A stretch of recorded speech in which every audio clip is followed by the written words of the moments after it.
had a rough time in her life, and this was the last thing. That's definitely, this was not right. It's not fair.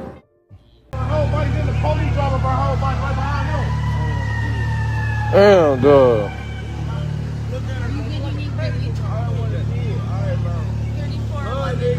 Get the car, y'all. Go ahead. He's a police officer that hit.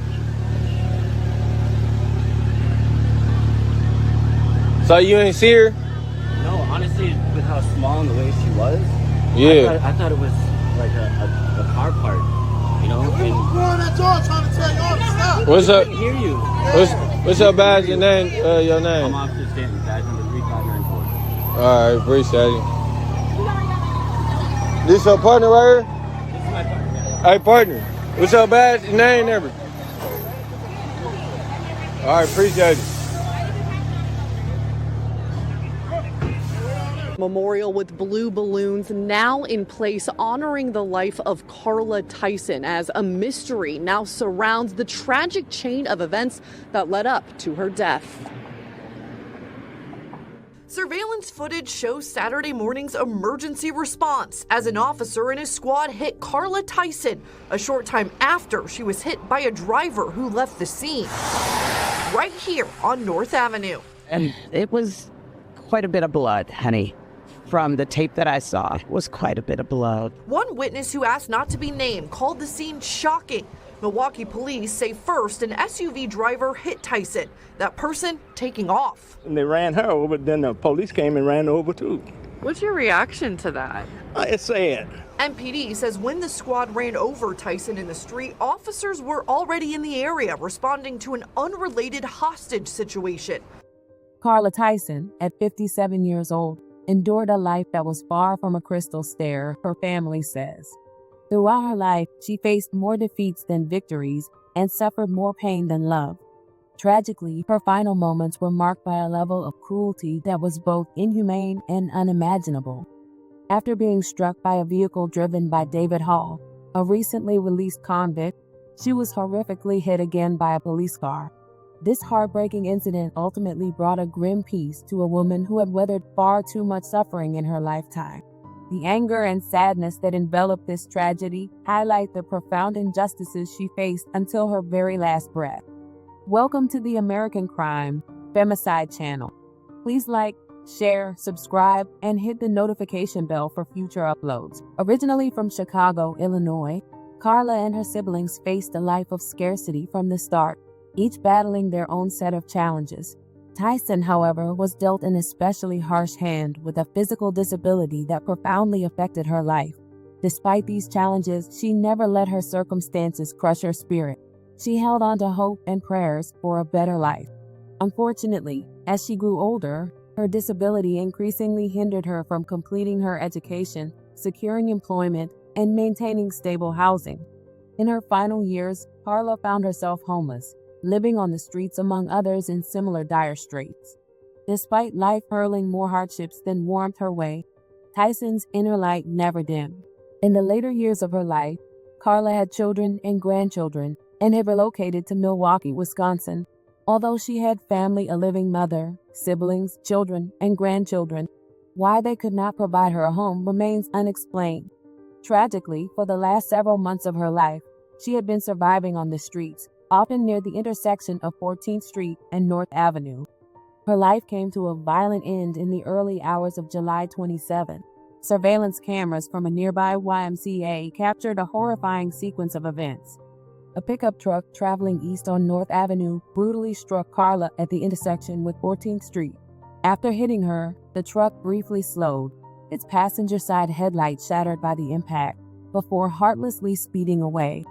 Mere seconds later, a Milwaukee Police Department squad car, responding to an unrelated call, tragically ran over Carla, who was already motionless in the street. The officer stopped immediately to render aid, but it was too late. Carla Tyson died at the scene. Following Tyson's murder, her friends held a candlelight vigil where some people discussed what they saw.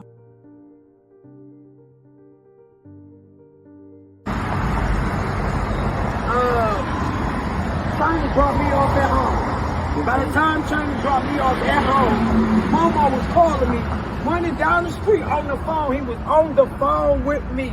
I said, Momo, shake Carla to see if Carla living. He said, Sean, already did.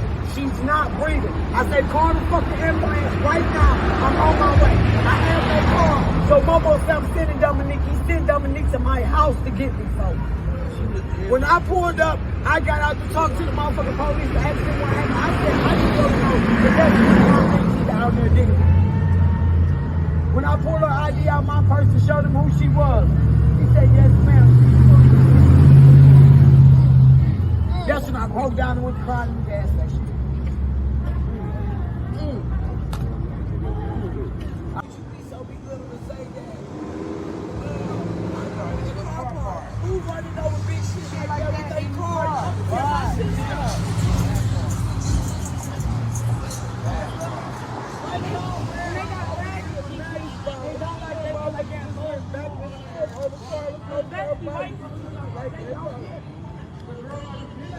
She probably suffered. She had any little piece of mind or anything, bro. That shit hurt her, bro.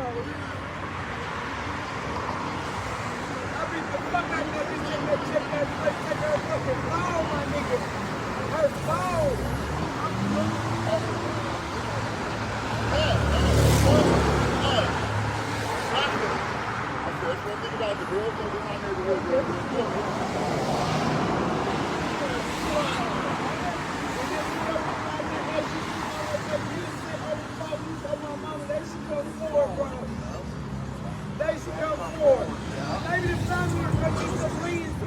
You gotta know when right is right and wrong is wrong. Hold on, you can pick something once. Hold on.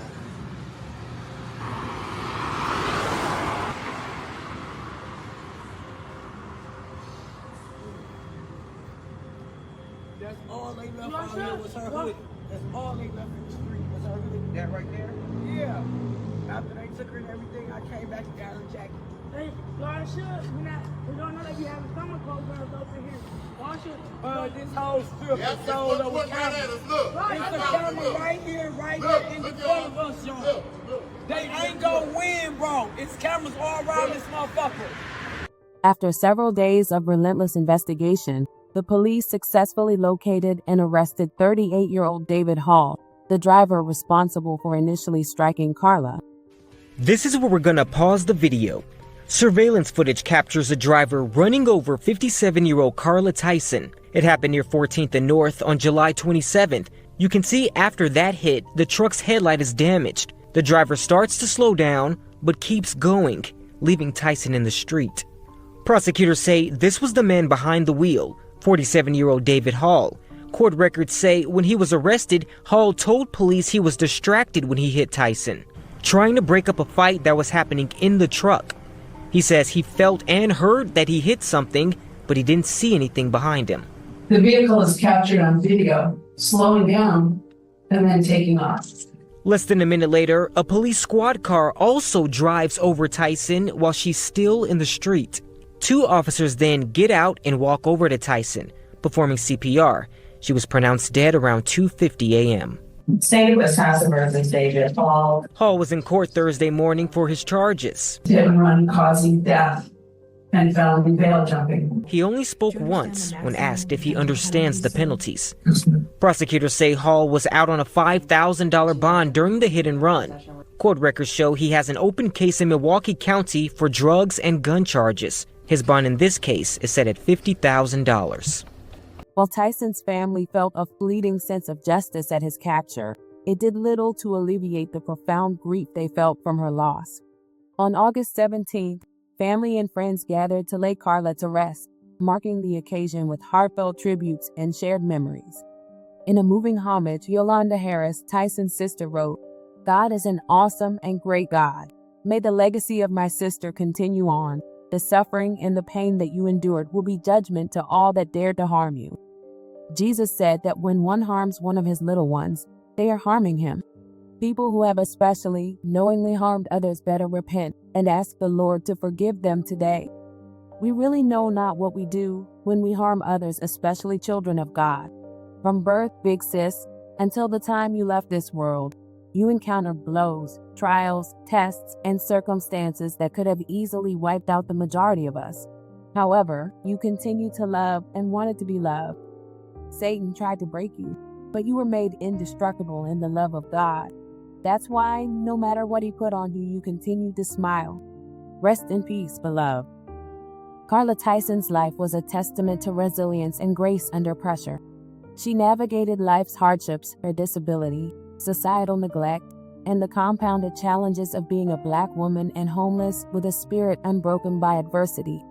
She was a mother, a grandmother, a daughter, a person who strove to fill her life with love and happiness, never allowing her circumstances to defeat her. As we reflect on her life, we should celebrate the strength she displayed, but also recognize the relief that her earthly suffering has ended. Carla's story is a poignant reminder of the multiple struggles faced by many, each carrying its unique burden. Let us find solace in knowing she no longer suffers, and keep her loved ones in our thoughts and prayers as they mourn her passing. May Carla Tyson rest in peace, remembered for her indomitable spirit and the love she shared so freely.